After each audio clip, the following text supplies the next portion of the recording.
Do you want to grow carnivorous plants at home with no maintenance whatsoever? I just tested an hydroponic system for a few months, and you literally plug the plant, put some water, plug it, and that's it. The light will be automatic, everything will be automatic, and it grows nicely. So I want to show you how I installed it and how it evolved. So first part will be how I installed this, and then we'll see how it evolved. But the result is surprising. Okay, so that's gonna be the unboxing and the installation, the setup of this. So, smart hydroponic growing system. So it's LetPot, and the one I have is the 12 pods. If you want some information, everything is on the Amazon page, but I just discovered there is even one with 21 pods. If I was to go back, I would definitely take it. And let's see what is inside, how to set up this, and what kind of plant actually you could try that would handle this hydroponic. Because again, not all Nepenthes will love having a really humid root, except the lowlander. So that's maybe what I will try. I will try like probably Ampularia. But beside that, Drosera would be great. Everything that is not temperate, but we'll talk about that later. So, okay, so plant food. Not something we will try here, because again, it's because it's poor in nutriment in nature, in the wild, that they became carnivorous. So if you give too much food, that's gonna be a problem. At best, they will start to not really be carnivorous, but usually it will be just a slow decline and then death, because they are not adapted to have so much food around roots. So this one, user manual, okay. The manual is pretty complete. In fact, there is a lot of information. I will go with that later. Now I really want to try this baby, so let's go. Okay.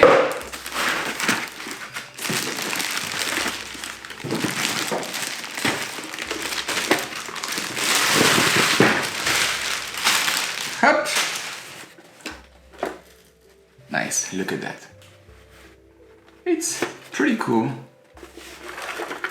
And that, so I guess we can, it's maybe lock, pump, power. I don't see any lock, so yeah. So you have to only pull it. Okay. Wow. That's quite high. Very nice. So let's read this and install everything. Okay, so I open things. So we have the plant food. I mean, those two. We won't use them. We have some mossy cone. A little bit elastic, so I don't know exactly what they are, but I think I will maybe not use them. I will try. So we have the pump. Let me show you. Inside there is this pump and this thing. So literally it's here. You have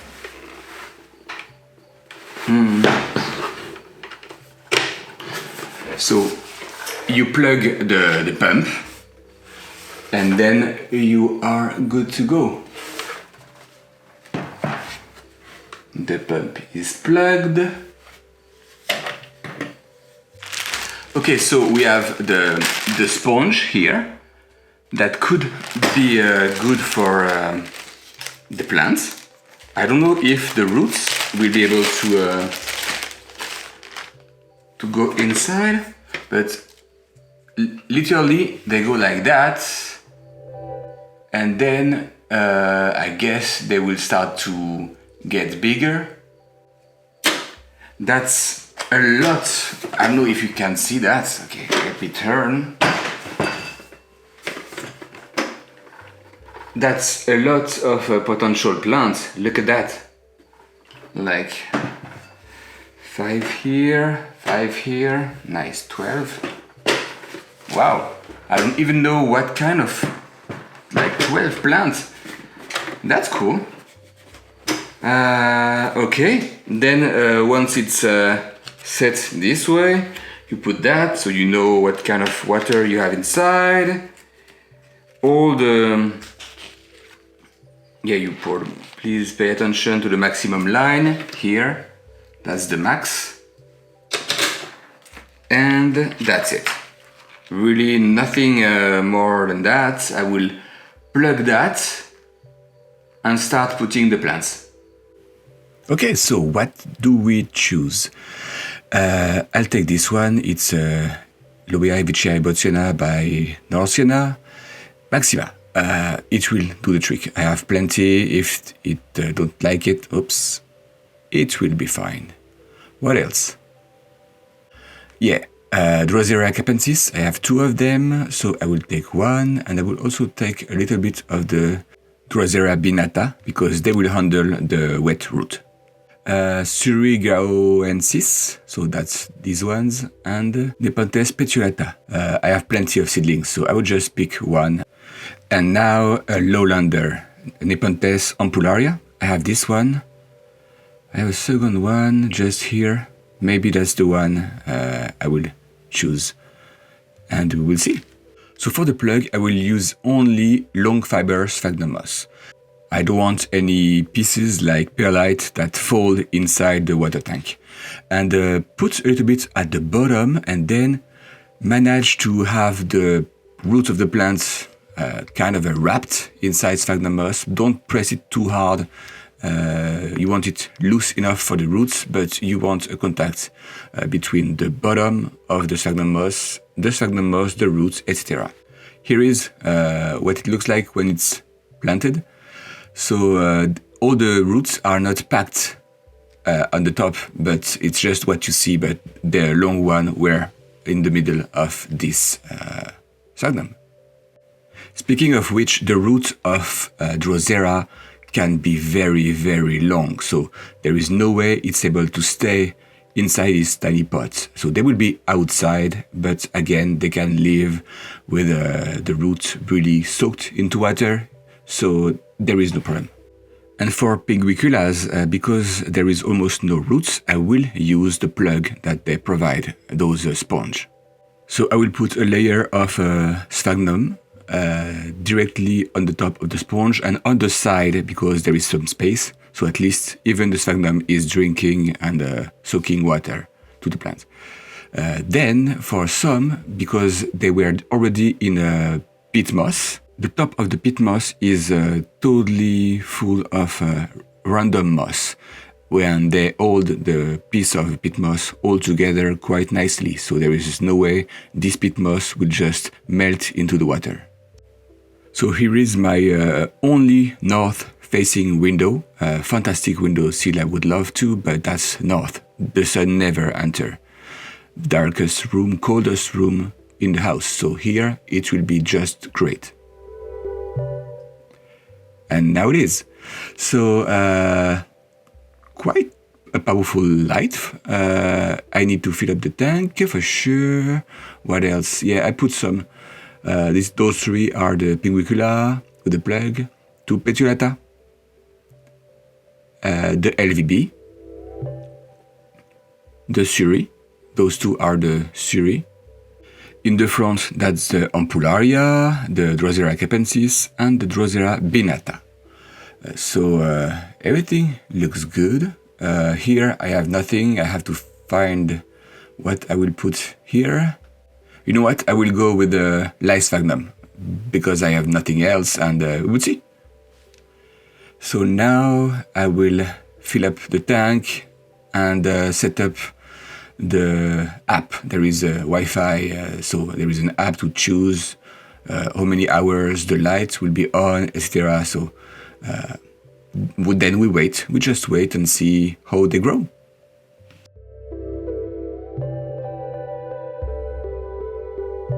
It's been 2 weeks and it's the first time the water drops, so every 2 weeks, half a liter. By the way, I sold the Ampolaria green that was planted, so I replaced that by Sphagnum and I will try to propagate some Drosera capensis alba. So check the size of the Sphagnum because in a few weeks it will be huge.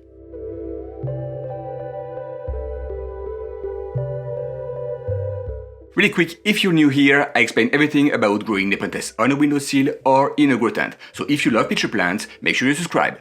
Let's go back to the video now. And it's been 10 weeks. Oh yes, this window, again, it's a north-facing window. The sun never enters. And we are close to Halloween, so as you see, there is a decoration. So let's see the LetPot. As you see, every plant is pretty healthy.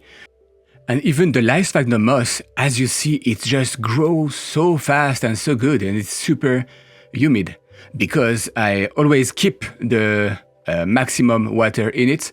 So clearly the Sphagnum moss is really happy. I will show you the same at night. It's better. That's where I enjoy it the most. Everything is doing great. This is the Drosera binata. Is doing fantastic. That's the Carnivorous plants on this that is doing the best. Must have.